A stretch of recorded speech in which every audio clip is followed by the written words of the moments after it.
Hello, good morning and welcome everybody. We're on the top of the world. We're in the Engadin Valley high in the Swiss Alps at the historic town of St. Moritz.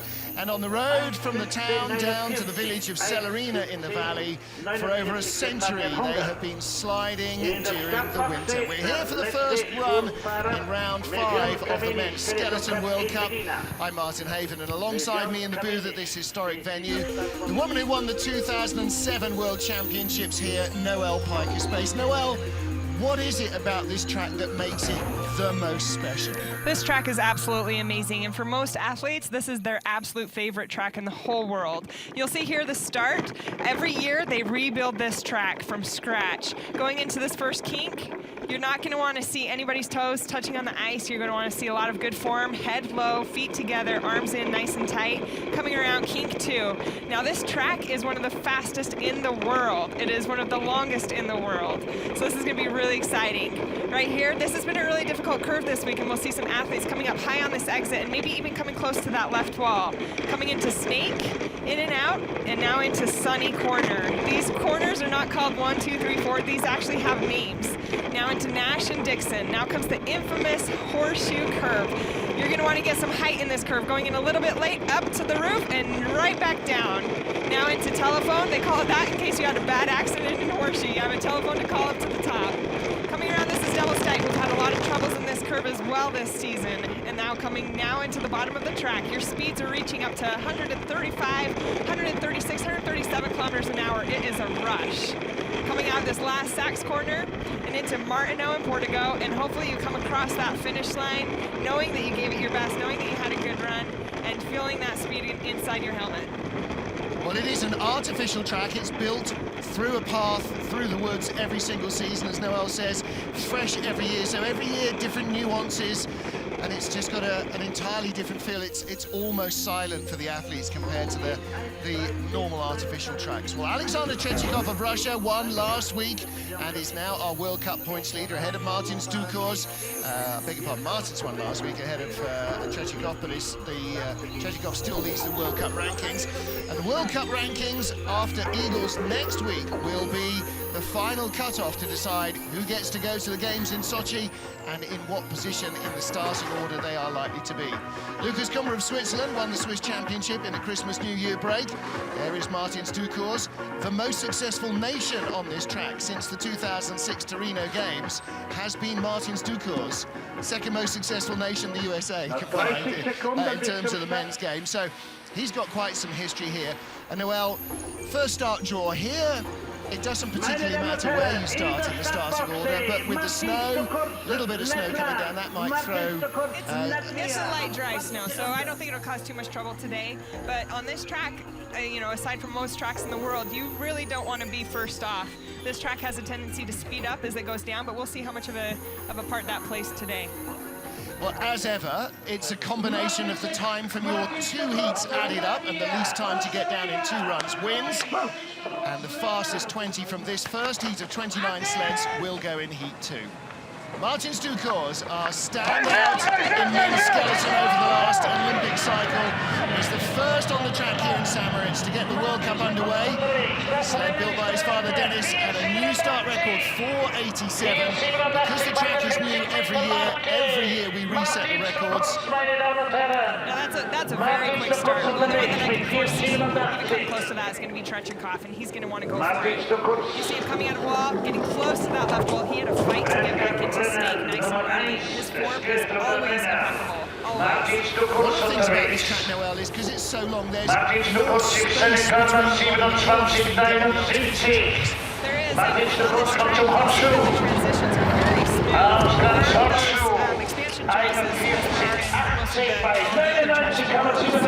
you see it nice and smooth. It feels like a water slide. I absolutely love this track.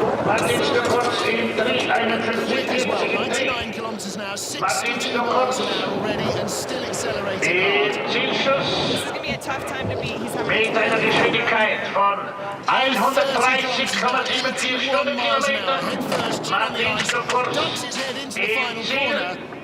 The track record was set by Lucas Kummer on December 29th. So those mild, it's very mild this morning. It's only just hovering around 0. The track is still quite clearly fast enough for Martins Ducours. I'm actually quite surprised with that downtime. I can foresee it actually getting a little bit faster as the runs come, especially in that second run. The track should speed up just a little bit. Well, historically, we come here in sort of late January, early February, and the temperatures at night are down to -18, -20. Last night, just -5. Exeter Horseshoe. Got to keep your nice form. clean entry into telephone, yes. Yeah. Very pivotal part of the track. He's quite a long-rangey athlete. That works well on this high-speed track. Next up, Frank Rommel of Germany in Noel. He's been very quick in training here. He has been. He's been at the top of the list, so it'll be interesting to see. He's had some good results. Let's see what that start time is. Yeah. He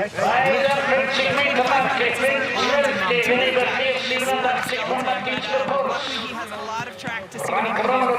Took the gold medal in 2010. Took a silver medal a couple of years ago. Fifth in last year's World Championships. And this is going to be his last ever time sliding on St-Moritz this weekend. And again, that's a bit of an emotion within the athlete that, you know, not when you're sliding, but when you're thinking about it. It is. It can be a good thing or a bad thing. You can take it and you can say, you know, this is it. I'm going to give it everything I've got. Or you can look back and give it you. And wow, that was some good height in horseshoe. You're going to see some speed.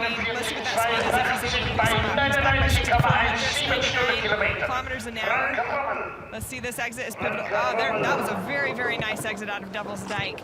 A little bit better than Martin's, but he's still dropping back. That start was just a little too far back for him to be able to catch up on Martin's. Now, you saw Martins with his heels absolutely glued together. Frank's a little bit further apart. Does that mean he's doing more steering with his knees? It could potentially. Some athletes are just built and they slide a little bit differently. Some slide a little bit more relaxed with their feet a little bit separated, with their knees maybe a little bit over the runners for balance, but it doesn't necessarily mean that one is steering more than the other. Sometimes if you see that knee going down or that foot coming up, that's when you can kind of tell that they're steering a little bit more.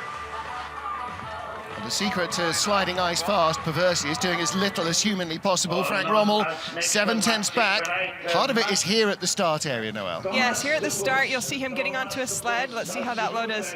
That's a pretty decent load. You'll still see him coming to the side. Some of that momentum is going to be going to the side rather than forward, and you always want your momentum to be going forward. Here's the exit of Horseshoe. He had a very nice exit. You see his leg coming up right there. That is showing that he is driving down on that exit of Horseshoe. Try and use the height from Horseshoe to dive bomb out the far side and really build your acceleration. Third starter then in our field of 29, Thomas Ducours, older brother of Martins Ducours. We're having a bit of an older brother, younger brother conversation yesterday evening. He's been training really well. Last year, World Championships, he finished 8th, which actually was surprisingly poor for him. I expected him, and as did most, to do a little bit better than that. He has a nice good form. His head is low, his feet are together, just like his brother Martin's. Well, his best result was in the World Cup a couple of years ago here, 4th position, just off the podium. But other than that, it's towards the bottom end of the top 10. So this is a track historically that hasn't worked well for him. But the green numbers means he is in the lead. Let's see Horseshoe. This is where it comes. This is where you see the speed. Nice, good height. Let's see that exit. Nice. That is great. Up by 1,700. Speed of 100.5. That's over a click faster than what we saw Rommel do. But he's not just 3 years older than Martins Ducours. He's 3 or 4 inches higher, and he's about 10 kilos heavier. And mass works here, doesn't it? It's got the time to really help you. It does. It is a gravity sport. So if you can have a good fast push at the start, have that weight behind you, and be a good driver and be able to see the curves, attack it one at a time. Track record right there, 109.74. There you go. I just talked his potential down by saying he's never been on the podium here. And there he goes and responds immediately by putting himself into the lead. And anybody in this field who takes the lead from Martins Ducours knows they've done a good job. You said there might be a little frostiness in the track for the first runner or two. That might have been the case. Also looks like it's completely stopped snowing now. So the first couple of sleds will have blown some out the way. You see this nice, good height in Horseshoe. He gets a really good push. You see that foot coming up. His right foot is coming up just a little bit, showing that he's driving down with his left knee. We steer the entire way down this track, and we can put ourselves within an inch of where we want to go. And if we're not able to do that, you will not see speeds and times like you just saw Thomas do. Thomas looking pretty happy with that, and rightly so. Next up, first of our Russians, this is Sergei Chudinov.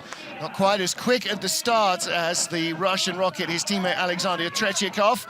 But Chudy, of course, like everybody in a blue, red and white jacket, thinking only for the last, I don't know, 7 or 8 years about Sochi in February. This is going to be the culmination of their lifetime as an athlete. This is it, yeah. This is their year to show what they've got on their home track. They'll have so many more runs than any other athlete. They're going to be a force to be reckoned with. 4:99, that's not a bad start either. You see his runners get away from him a little bit. Anytime they are not going straight, you're losing speed. That's friction on the ice, and you don't want to see that. We'll see how this time is coming up here compared to Tomas. A little bit late into Snake. He's going to lose a tiny bit, I would guess anyway, back by 2800ths. All right, so still ahead are the two Ducours brothers. He'll be in front of Frank Rommel potentially for third spot at the moment. He looks really tight on his sled. Wow, that was really good height in there. He looks really tight on his sled. He's working. Oh, that was a very bad exit. He got in too late to telephone from his exit of Horseshoe, and it just dropped him off, and he wasn't able to hold it. And late there again, he's going to be dropping back. A little bit tap against that left-hand wall going into bridge. He's working really hard to make this a clean run, and it's just not working for him.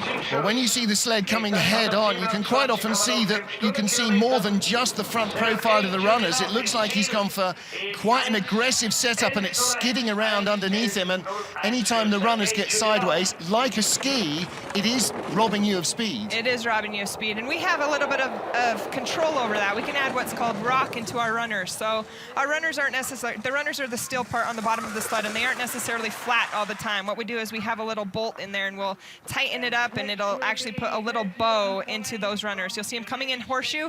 Nice, good height here, but he just could not control it. Got a little hit right there, sending him in very late into telephone, which caused him to go get late height on this exit. He's trying to control it, but he just can't, and his runners are going sideways, killing his speed.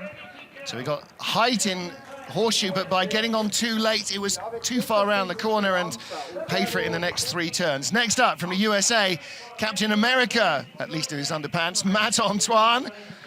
Matt having a really strong season. Had some major surgery, didn't he, 18 months ago? And that wrote off last year, but he's so much stronger this season. He is an incredible athlete, and he is just on a roll right now. You'll see he has his left runner in the right groove. He's actually the first athlete to do this, and I'm sure we'll see the other U.S. boys doing the same. A great entry into kink. He comes a little bit, he drifts a little bit to that right side that we're looking at right there, but he is just on a roll. After that win in Lake Placid, his confidence has just been really high this year, and I'm really excited to see what he can do in Sochi as well. You could see there in both shots the way the runners were coming straight down the track towards us, and that's exactly what you want to see, Noelle. That is exactly. Great exit out of wall, going into Snake. Now this is the sunny corner. Nice exit. I know he had struggles with that during training, and so that was a very good exit. And he got the first kink right, and that, if it goes wrong, kind of affects your whole run. Good exit off Horseshoe again. He may have brushed that roof in Horseshoe. Top speed from anybody. Matt Antoine, what a run he is having. And look, he looks like he's just lying there doing nothing. He does. His head came up a little bit there. You can see him steering off, trying to not hit that left-hand wall going into bridge. Let's see what his speed is coming into Martineau. Currently in third spot. 2 tenths back, 1:30.7 again. Very quick. Great run for Matt. Great run. 81 miles an hour. He's going to be very happy with that. Way to go, Matt. Yeah. Nice, smooth run, and that would have felt really good to Matt, right? Yeah, you can see his coach sticking his hand out there, telling him it was a good run. We'll see how these times hold up. It's really tricky on this track, as we said before, to be in the top, and who knows what will happen. Oh, here's the start. You'll see that left runner in that right groove. Well, I was talking to one of the Swiss sliders last week, and he said that's the secret to the first kink. Left runner, right groove, put the sled right over on the right-hand side. You just trickle round it. You don't head into it. That's it. That is some serious height in Horseshoe. Yeah. That's the highest that we've seen out of any athlete. He may have splinters in his right elbow. Thomas and Martins Ducours lead the field as we have a bulk of our first run to go. Now, Dom and I had similar training runs earlier this week. We both hit the horseshoe roof twice, so it'll be interesting to see how he's able to maintain his speed in there and his confidence. Black Rock Sleds, of course, won the Olympic gold medal with Amy Williams in Vancouver 4 years ago. See Don Parsons just kicking up a little bit of snow as you get away from the middle of the track there, out to the fringes. There's a little bit of loose snow. Nice exit out of wall, going into snake. He has really good form. His head's nice and low, coming out of sunny corner. That was a good, clean exit. Coming into Nash Dixon. Ooh, a little bit early in there. Caught a little bit on that entrance. Let's see how this horseshoe goes. He got very high, just like Matt did. You see his runners coming out a little bit from him. Oh, that hit right before Devil's Dyke. This has been a tricky section of the course for every athlete here. We've been coming in either hitting that right wall or coming out on the exit, hitting the wall, and just losing a little bit of speed. Going in really late right here. And a little tap on that wall right there. 126.6 kilometers an hour is a little bit back from the top guys. Well, he's going to be disappointed with this run, definitely. Only a 1:11.12. And when we're coming from a track where you're in the kind of 52s and 53s, a minute and 11 seconds is a lot longer, Noelle. It is a lot longer. And you know, as you're coming through those finish corners, you can usually tell how your speed is, especially when you've been on a track like this through training. You feel that speed when you get up to 135 kilometers an hour, which is what we had in training, and you feel your head hitting down to the ice and you can't push it. Let's watch horseshoe right here. He comes up, look at this height. It's incredible, and that's actually where you want to be as long as you can control on this. That was perfect. That was very, very nice height. He drives it out right here, pushes it out. You see that right toe touching on the ice to keep him on that right side to make sure that he doesn't come across and hit that left-hand wall. But he's got a big skid going there as well. Yes, he does. So again, all of that takes speed away. Don Parsons, 26-year-old from Great Britain. And next up is Hiro Takahashi. Now, Takahashi has raced on this track every year since the Torino Games. He's got plenty of experience here.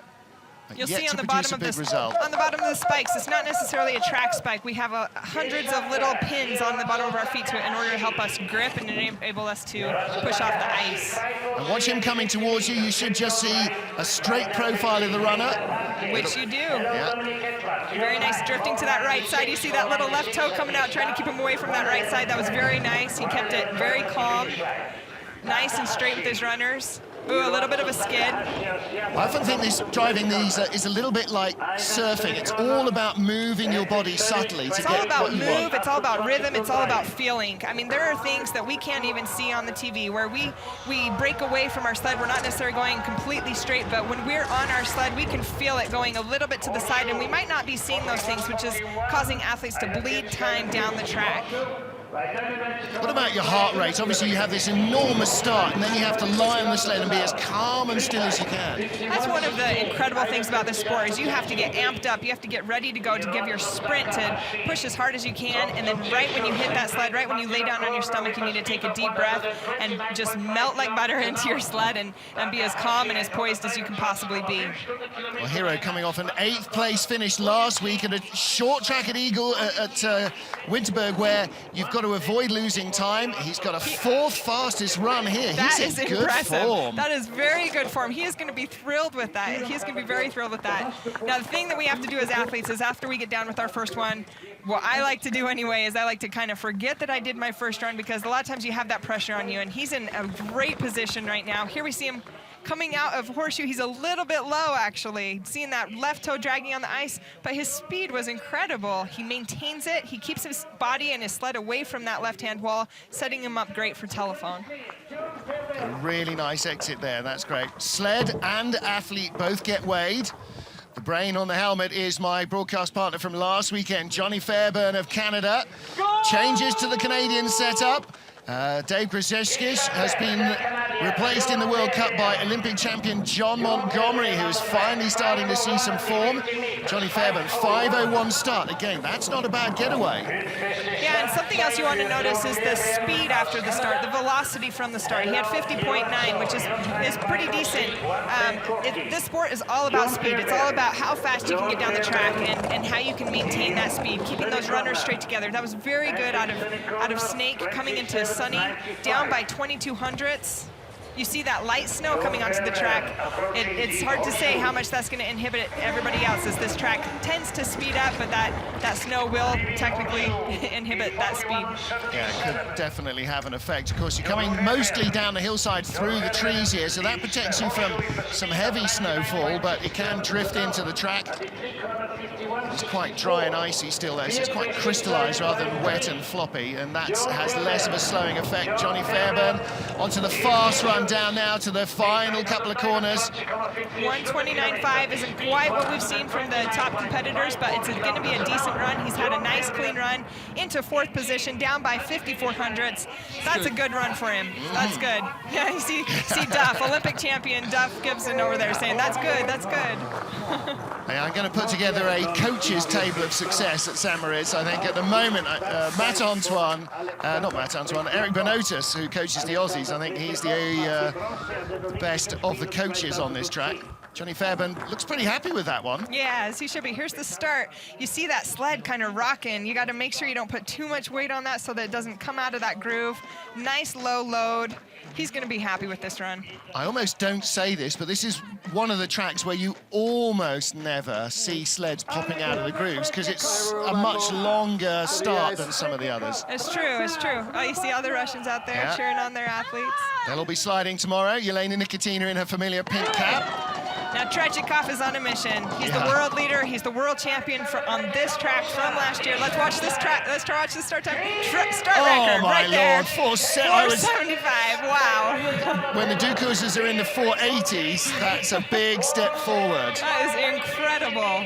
Incredible. Now let's see how you can maintain that speed down this track. That was a great exit out of wall, setting him up nice for snake. Now, historically, Trechikov has always been the track record holder here, but in the last 5 or 6 years, he's gone from being 22nd 5 years ago to being world champion last year, and that's the career trajectory that we were all hoping to see. He is down by 12 hundredths. He has lost all the speed that he gained in that start. Not as quick either there. It's been a decent run for him, actually. He did not have that height and horseshoe that really propels you out, really gives you that extra speed.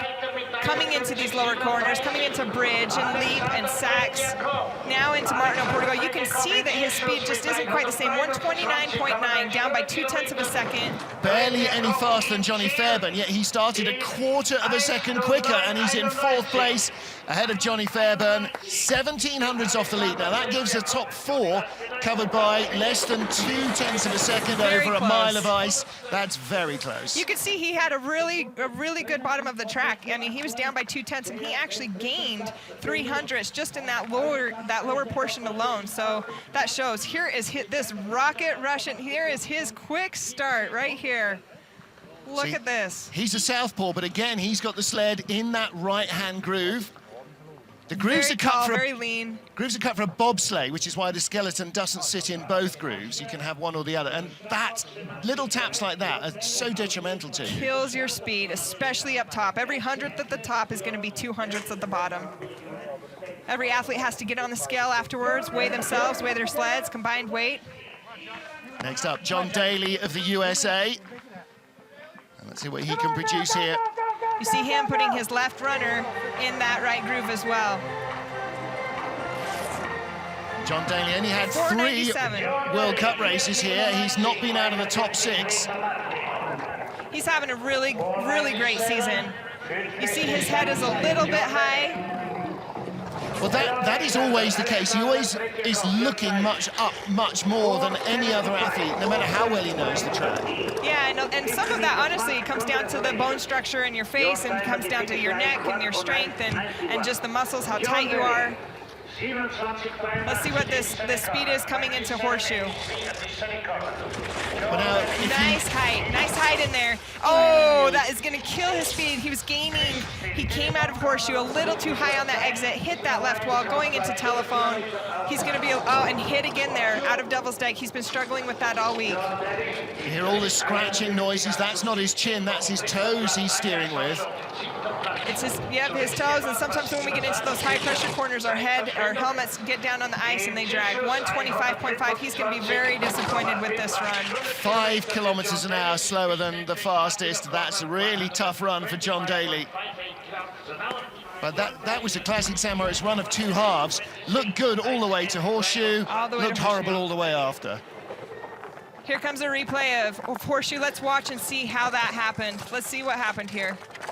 You can see his disappointment right there. Because you only remember the mistakes, right? Oh, I know how he feels. Here he comes. You get that height. Nice height right at that horseshoe sign, that yellow sign. That's right where you want to be, but he holds it up just a little too long. He doesn't push it off. He comes out too high, hits that left wall right there, going into telephone. Your speed is gone if you do that. Coming out of Devil's Dyke once again, coming out, hitting this wall on his left side, killing his speed. This is a gravity sport. This is a speed sport, and once you lose that speed, you don't have a chance for a good time at the bottom. Yeah, you can read that on his face, can't you? First 10 of our 29 sleds have gone. Next up is Germany's Alexander Krökel, just 23 years old, from the Oberhof track in eastern Germany. And look at his long levers steering away there behind him. He hit a little bit right there. It might inhibit his speed just a little bit. He's been having some excellent runs all week. The German program has been doing very well with their equipment, their training, and they've really been showing that in training this week. 10th place in Winterberg, so that was last week, first race back after Christmas. Most of these German sliders are so young. Frank Rommel, we saw in his last season, 29, and these guys are like 22 and 23. Yeah, man, I'm 31. I'm the old mom on this team, so. Well, it's interesting, isn't it, that, you know, that youth is really able to be promoted straight into the world-class teams. It is, but, you know, I do have to say that experience has proven time and time again, when you get into these 2 runs, you have to have an accumulation of time, and we'll see how consistency plays out, you know. Oh, good speed at the bottom. Great speed. Coming across 6,300s in 6th place. Well, now the Germans are starting to move away, some of them, from the FES sleds, which is a government-run facility that builds the bobsleds, also builds the skeletons, and some of them we're seeing on these newer SM sleds. So obviously they're getting a different feel, a better feel from them. And it's so individual, this sport, isn't it? Your sled has to be molded to you. It is. Every athlete is different. You see that hand placement. Everybody's hands go in a different spot on their sled. The saddle, the part that goes around your torso, and the part that you hold on to, it's very custom built. You want to be as comfortable as possible so you can be as relaxed as possible. And everybody has a different driving style. As we're driving, some use their knees, some use their shoulders, some use their handles, some use their toes, some use a combination of everything. So this sport is very, very individual based. Thomas and Martin Stukos of Latvia lead a top 4, covered by just 1700ths of a second here. 11 of our 29 starters down in St. Moritz. A little bit of snow dusting at the top of the track as Eric Nielsen of Canada, 12th of our starters, blasts off from the blocks. He's performed well in the past. Last year, World Championships, he did a great job. 5:01 getaway. Very, very nice, clean straightaway, one of the best that we've seen. Another tall, strong athlete, 6'2", 200 pounds, 97, 98 kilos. Again, we talked about this earlier. The more mass you have, the lighter you can run your sled down to the minimum weight, and so it's all about getting that speed into the sled. That's right. It's all about seeing it. I mean, he's coming out this curve. You see his eyes focused on Horseshoe, coming in here, coming out, nice clean exit. He sees this track. He can put together each curve. He's having an excellent run here. Let's see how this exit is. This has been troublesome for most athletes. Very clean exit. This is when you know that they're doing very well, is when it looks effortless, when it looks like they're not steering, when it looks like they're not doing a whole lot, and it looks like they're just laying there. He's having a very clean run. Well, he's not using height, is he? He's just trickling down the middle of the track, avoiding big fluctuations, and there's the speed result. 1:30.0. Is he going to be top 4? Top 5. 1:10.18. That's good. They're happy. That's a great run for him. Yeah. 130 kilometers an hour. Only 3 athletes have hit that speed. hit that pad at the end. Otherwise, we'd go flying off the end. We don't have brakes. Unlike many sports, we don't have brakes. We have to drag our toes. We have to stand. We have to, you know, try to stop our sleds however we can. Here he comes. Very low line out of Horseshoe, but very fast. And we've seen that with a couple athletes. His head is a little bit high, trying to look for that entrance into Telephone. Here he is coming out of Martineau, the third to last corner, trying to keep himself straight down that straightaway going into Martineau. And he did a great job. That was a great run. Clearing off the little bits of ice to weigh the sled. There is Viessmann. Top 5 result in Calgary, his home track to start the season. Raphael Meyer came up to me this morning with a sheet from a notebook with all the details about him, his dad who coaches the Austrian bobsled team, his brother who slides for Switzerland, his younger brother who's also coming up in the skeleton ranks. It's only his sister and his mum who don't actually slide. I wonder when she'll come on board. Apparently his sister shows no interest in sliding, so at least somebody's there to watch it on the telly. He's just 19 years old, but look at the form, absolutely impeccable, heels nailed together, and just as aerodynamically invisible as he can be. Yeah, Austria used to be a dominant sport in the sport of skeleton, and now you see as Janine and Raphael and Matthias, they're all coming up through the ranks. They're doing a great job. The program is very, very quick to be coming along in development. Well, we always joke that there are 3 winter sports in Austria: skiing, skiing, and skiing, and they laugh and say, yeah, pretty much that's the way it is, but they're definitely trying to make their mark. He is having a very nice clean run here. His head is low, his feet are together, his arms are nice and tight. You want to pin those shoulders down to your sled so that you can keep on those steering bars. We have steering bars. Oh, he tapped a little bit. That might cost him a little bit of speed. We steer with our knees and our shoulders and torque the sled. So you want to make sure your shoulders are always pinned. Let's see what this time is. 10th place, 1:10.87. That's not bad at all to get him going. There is Martin Rettel. Yeah. Martin Rettel. So he's shaking his head. He's looking disappointed. He's not very happy with that. Maybe he felt he had a little bit more after training. We'll see brother Benny in the 2-man and the 4-man. Younger brother Sammy is just 14, so that's the next Olympic cycle he'll be coming through. This is a really tricky position to put our bodies in as we sprint. I mean, to sprint upright is one thing, but to have to bend over, hold on to our sleds, drive our knees, it puts a lot of toll on our hip flexor muscles, onto our quads. Watch this groove as he comes out. It kind of kicks him off to that left-hand side that he's on his side, and it pushes him a little bit into that first kink a little bit late. Yeah, see, he's not very happy with that. Kyle Tress of the USA is next up, 14th. We're nearly halfway through our first heat. 32 years old now, from Lake Placid, New York. Like the Russians, a Willi Schneider-built sled. He's moving around a lot. He just needs to trust it. Hit that right-hand wall. It's drifting. It's so hard to have that confidence, to be able to trust yourself and to just know that it's going to go straight. You get these little doubts in your mind, and all of a sudden that wall just comes up and you tap it.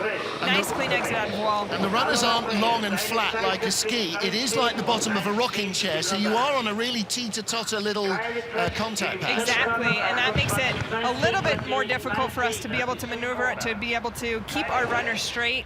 Here he comes a little bit early into Horseshoe. I don't know if we're going to see that speed, but his time is still very good speed. Very good speed. Fastest we've seen. Wow, he's sneaking up on them stealthily, isn't he? If he gets a good run here. Let's see Devil's Dyke if he comes out of... Oh, he's doing good. Are we going to see 130s and change down at the bottom? It's a nice run from Kyle Tress. Very nice run. He's going to be thrilled with this. 130.5. Impressive speed by Kyle Tress. Well, this is the opposite of John Daly's run. Pretty average at the top and very quick at the bottom. 6th place finish. His girlfriend slides for the United States as well, for skeleton. So a big shout out to Morgan Tracy. That might well be his best run of the season so far. He's going to be happy with that one, but at the same time, you know you have to do it again. You know you have to put 2 runs together, and he's going to take this run, learn from it, still find any mistakes he can. Here he comes out of Horseshoe, great form. You can see that speed, 100.4 right there with Tomas. Excellent. Well, his results the last 3 years: 25th, 11th, and 8th in World Cup races. Didn't do the World Championships here last year. So you can see again the progression in the last 4 seasons really working well for Kyle Tress. The Yellow Jackets of Germany now. Christopher Grother, another one of their wet behind the ears young sliders. 21-year-old student, again from the Oberhof track in eastern Germany. That's a real hotbed of sliding. Oh, a little bit of trouble coming out of that groove. I'm not sure if it's the groove or if he kind of pushed it out that way. But he sure has cleaned it up a little bit. His runners are straight, his head is nice and low, his feet are together, and his shoulders are pinned to that sled. You see that snow building up on that inside of the track. That's not inhibiting us as we slide. We go around it, in and out of snake. This track is so smooth, so incredible. On other tracks, you feel those bumps, that you get a little bit rattled. Your head is going up and down, and it kind of inhibits your driving, actually. But on this track, it's so smooth, so the transitions are just fluid, and the rhythm is there. 16th here in last year's World Championships when he came in as junior world champion the previous season in men's skeleton. Both he and his teammate here this weekend are former junior world champions, Alexander Gassner. Grother only joined the World Cup squad after Christmas. 9/10s back and 1:28.7, not great speed. It'll still feel pretty quick to the novice, but to these guys, you'll feel that you're a couple of tenths away even. Yeah, I mean, a second behind in this sport is a lot. This is a sport based on 100th of a second, and trust me, I've won and lost many races by a 100th of a second. So 1 second back, that's pretty far, but on this track where it's one of the longest in the world, you never know what's going to happen on that second run. See his feet kind of straddling that groove on that right-hand side of the sled that we're looking at. Here he comes out of the groove, and it just kicks him to that right-hand side a little too early into kink, gets his runners away from being parallel, and so you're going to lose a little bit of that velocity going into that first kink. Thomas Ducours leads from Brother Martins by 1400ths of a second. Tight top four here in St. Moritz as we are halfway through the first of 2 heats in the Men's Skeleton World Cup. Matthias Guggenberger at the top of the track for Austria. I'm Martin Haven alongside me, world champion sledder on this track from the Team USA, Noel Piker's pace. And another Willi Schneider sled, a lot of Schneider sleds in this field. You see him tapping, I mean, as we're looking straight on, you see him tapping that left-hand wall. That's going to cost him a little bit of that velocity. I like his helmet. You can see all the reflections of the track in it. It's pretty neat. Chrome dome always looks good. Guggenberger's best result here in the last few years was 8th place 4 seasons ago. Last year in the World Championships, disappointing 23rd. So it's not necessarily a track where he's going to excel. Yeah, he's been really struggling with injuries over the past year, so it's really good to see him coming back from all those. It's always hard as an athlete, not just physically, but mentally. For me, whenever I've had injuries, it's always the mental side that seems to come last, and it's always the confidence that you need, and it's always neat to see when an athlete is able to overcome those things and just become stronger because of it. This sport is such a head game, isn't it? Like everything else, there's the equipment, there's the training and everything else, but it is the mental side that is the hardest to get under control. Across in 13th place, yeah, you see Martin up there kind of shaking his head. I'm not sure that he's going to be too happy with that run. Couple of hundreds in front of Sergei Chudinov of Russia, a 1200s behind teammate Raphael Meyer. So the two Austrians. All started at the top. Here he comes. We're going to watch him in horseshoe. Horseshoe is really just one of the trickiest parts in this track to gain that speed. You see him, he's a little bit away from that roof. We've seen some athletes almost clip that roof. And there comes his left toe out, which is okay to try and keep him down so he doesn't get too much height on that upside and then hit this left wall. But he stays away from, you see him fighting a little too early of an entry, which knocks him down, and that just will kill your speed. It doesn't look like much as a viewer, but that will hurt your speed as you trail down that track. He wasn't confident in horseshoe, and that cost him. Kristen Bromley, the 3rd most successful nation on this track in the last 7 years, individually. Teammate Shelley Rudman beside him has not been out of the top 2 positions on this track in 6 seasons. We'll see her go in the women's race, but Kristen Bromley needs to recover the form that allowed him to win on this track in 2008 and 2009. Yeah, it's been really exciting to be able to travel with them as they've traveled with their daughter, Ella. She's the same age as my daughter, and it's been a lot of fun to have another mom and other parents on the tour. Kristen is just one of those that's leaving a legacy. I mean, he's been sliding for so long, and he's done such a great job, had so many great results in and out of snake. This is his 18th year of sliding in the World Cup. Wow, very impressive, very impressive.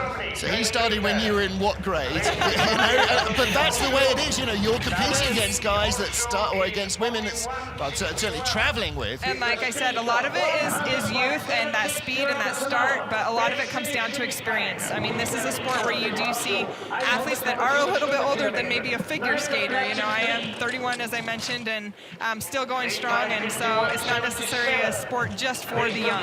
Kristen is having a good drive from the 16th fastest start. He is into 9th place at the moment, 129.7 kilometers an hour. Maintain, he hits that, ninth, stays in ninth. Okay.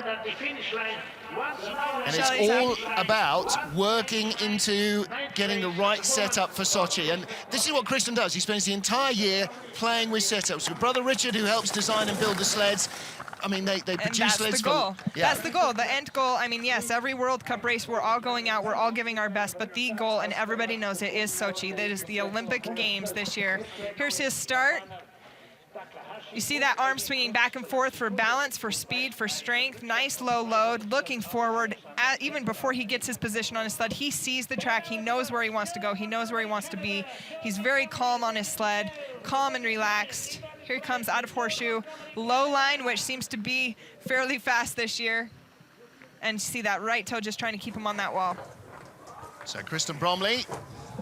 Next up is our Olympic champion. First World Cup start this season for John Montgomery. Last 2 years, he's been working on designing and building his own sled, just like Kristen Bromley. But just like Kristen, he's having a couple of struggles. 498 getaway, though, and Monty has lost none of his get up and go. Yeah, I'm really looking forward to seeing what his downtime is here, seeing what he can put together. As you said, this is his first World Cup back. Sometimes that can get to you. Sometimes it pushes you to fight for what it is that you're going for, So let's see what he can do. Down by 2,500. He's having a really good run right now. Let's see what he gets going into horseshoe. Well, only 500s away from leader Thomas Ducours at the start, so he needs to find pace down the track below horseshoe. A little bit of a heavy exit.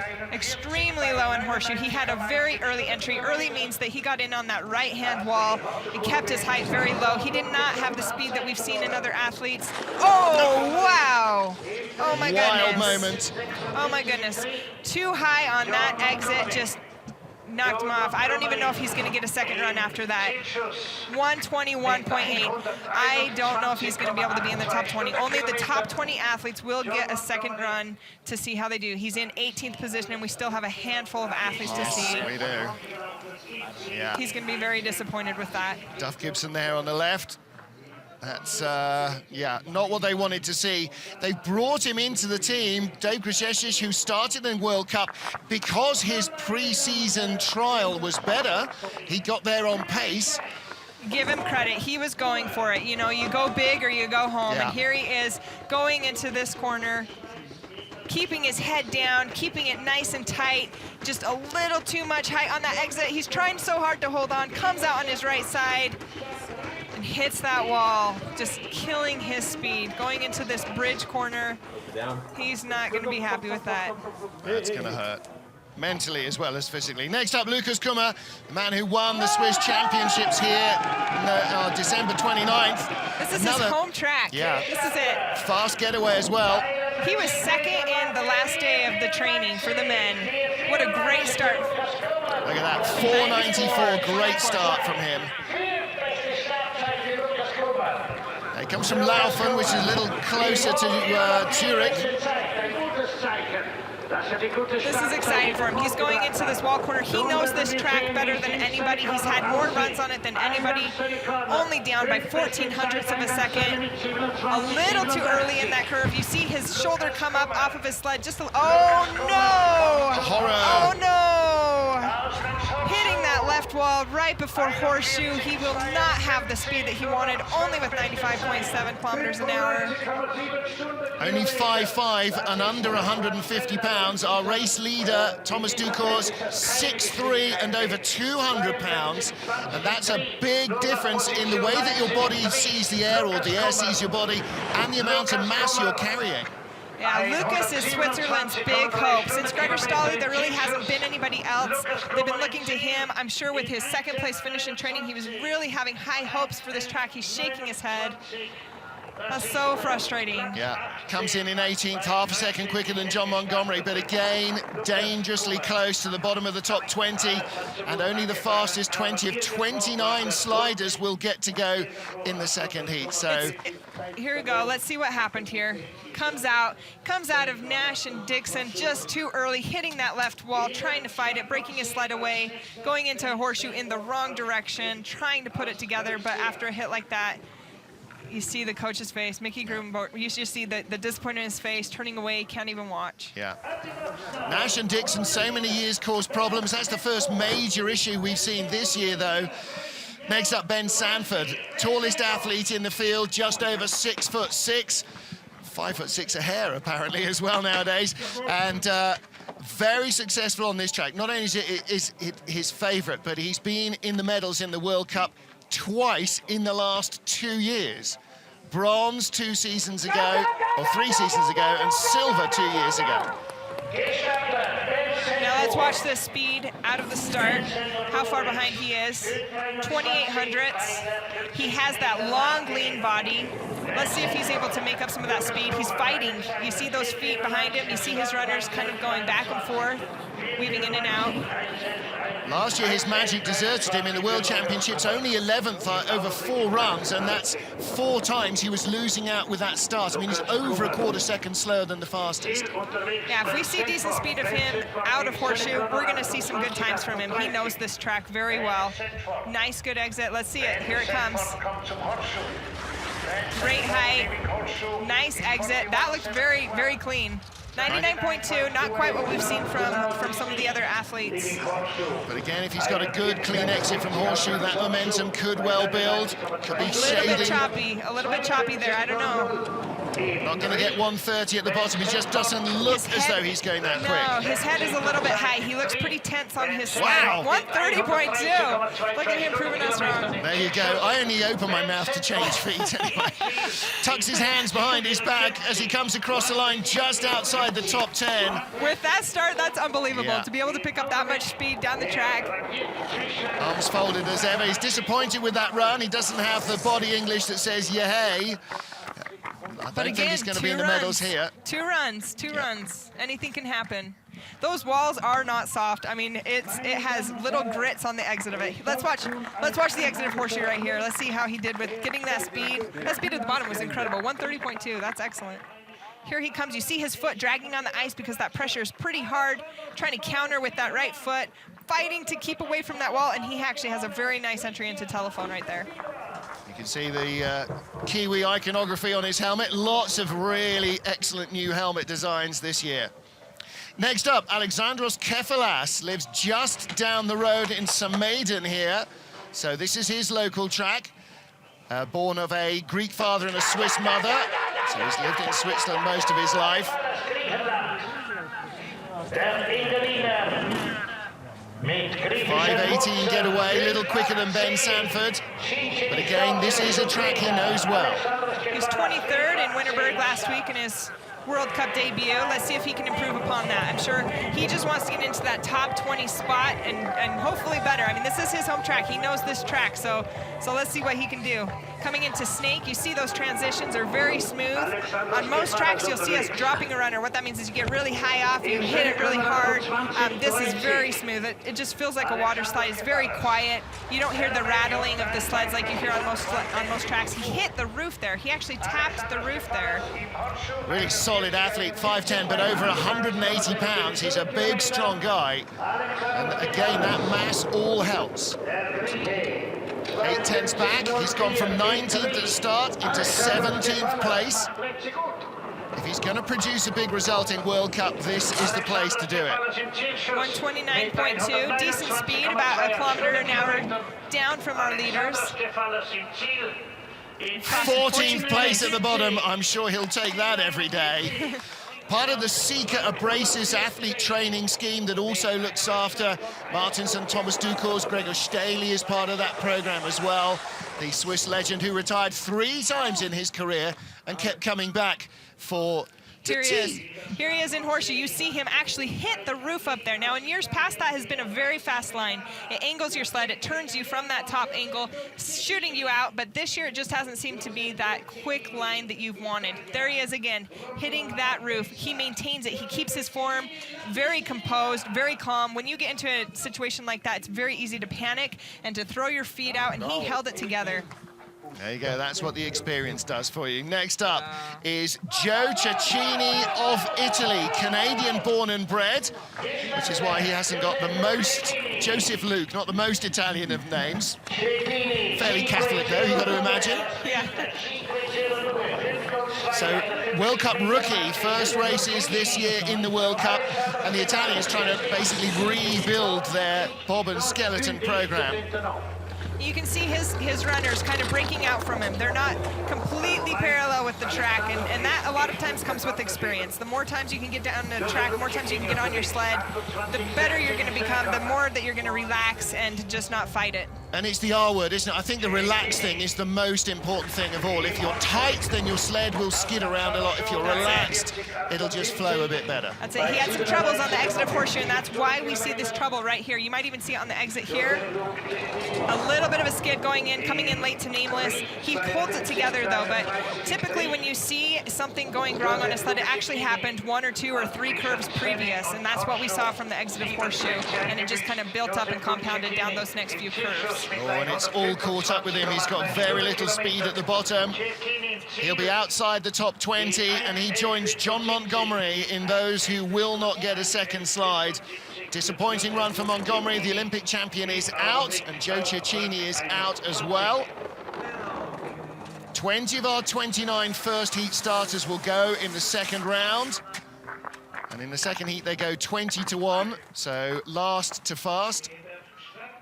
Here he comes. He gets a little bit caught up on there, sending him late into this next curve, forcing that pressure to be later in the curve, coming out and just fighting, tapping that right wall, and it just compounds. You mess up in one curve, it's just going to be inevitable that you're going to mess up in the next and the next and the next until you can finally pull it together. And it was that Shamrock Devil's Dyke transition that did for John Montgomery as well. Next up, Yuki Sasahara. And Noel, it's tough for these athletes because their start draw already places them outside the top 20. So they've got the first fight is just to get in the fast 20. Honestly, actually on this track in St. Moritz, Switzerland, one of the only tracks in the whole world, that can actually be an advantage here. It actually speeds up.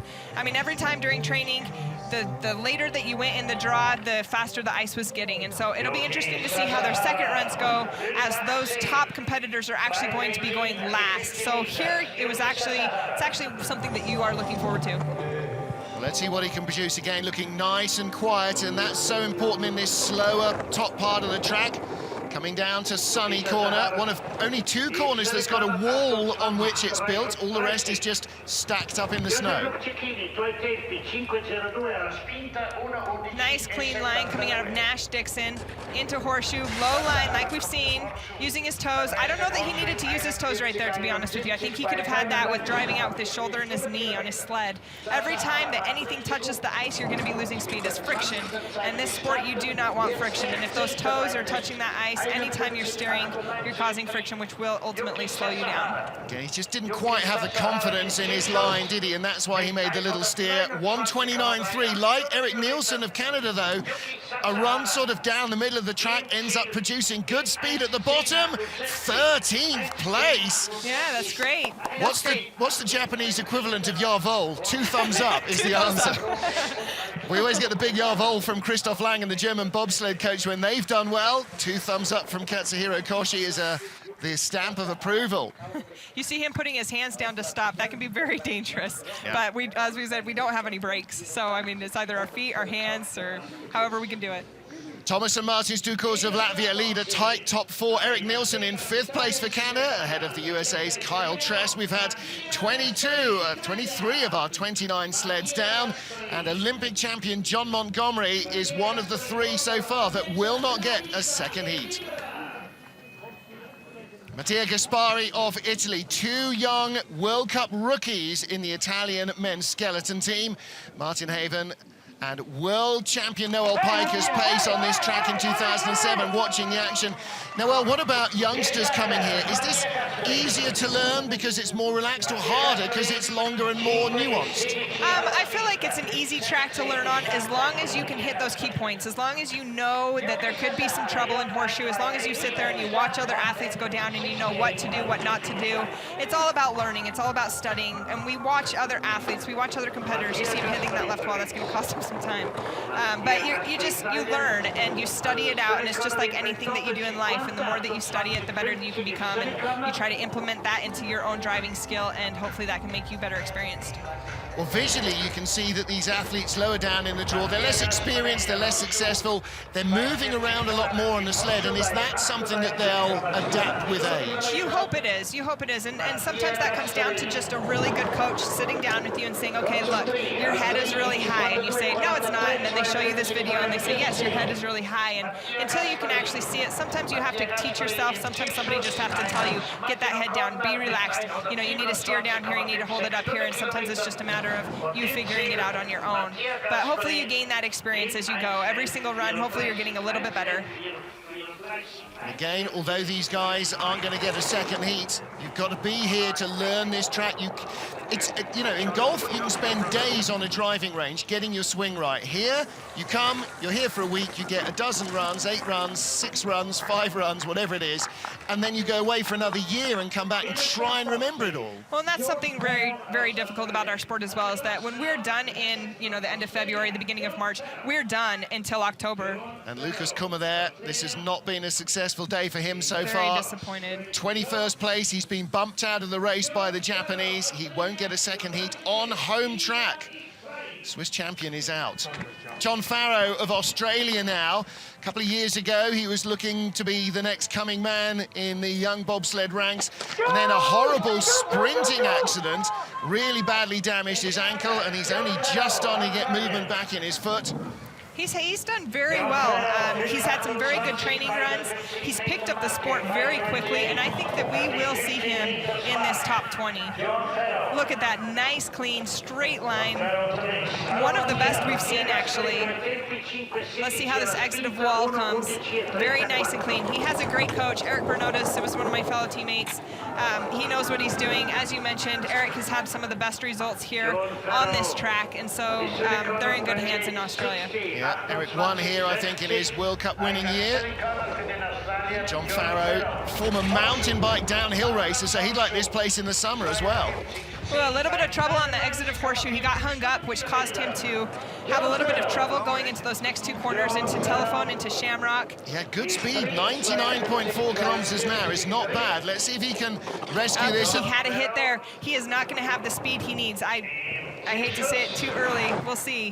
136. He needs to be 149 in order to beat John Daly out of that 20th position. Let's see if he does it. Not going to get into the race. Oh, he does! My 2 hundredths goodness. of a second. Wow. 2 hundredths of a second. Well, that is brutal, isn't it? Eric Bernotis, former US slider, sees his man knock a current US slider out by 2 hundredths of a second. Bernotis, the Aussie coach. Well, that's a good run from John Farrow. Found it down the bottom, didn't he? Good run. He'll be happy with that, being able to get that second run. Very disappointing day for John Daly, being knocked out of that top 20, not being able to show what he can really do here. Here he comes out of horseshoe, getting in just a little bit too early, knocking him down. He holds his position well, keeps his form. He's still not happy with it. Still not happy. He has more to prove. Ed Smith of Great Britain, head first, Ed. One of the 3 British men here. He's had a tough season. He had a really good World Cup season last year. This year has been much more of a struggle, has not made the top 20 this year, and that is really hard on the athlete's mental state. That's one of the trickiest aspects of this sport, of any sport. I've competed in soccer, basketball, track and field. I've done many sports throughout my life, and that's always what it comes down to, is what's going on between those ears, what's going on, what doubts, what fears, what do you have, how can you overcome those? And it's the little tiny things that get in the way of you performing your best. And until you can figure out how to push those aside in order to build that confidence, in order to have faith in yourself and your abilities, it's just going to hold you back. You just need to know that all you need to do is giving your best, and that's all that anybody can expect from you. Nash and Dixon, nice low line in horseshoe, and that might help him. He's gone from 15th at the start to 12th. Well, he's a kilometre an hour at least shy of where he wants to be there. Needs to be flawless here now, but this could put him near the top 10. Nice clean line coming out of bridge, out of leap, and out of sacks. Let's see, nice straightaway. Let's see what this speed is. 129.6, that is very good. Only down by 75 hundredths. Going to be top 10 at the line. This is going to be close. Oh, drips to 12th place. Nice. Coaches are happy. Good. Andy Schmidt there, the British coach. He'll be very pleased with that run. That was a nice, clean run. Well, disappointingly for John Farrow, that bumps him out the top 20. And what it does is it moves Dom Parsons of Great Britain, who had a bronze medal in Calgary to start the season, into 20th place.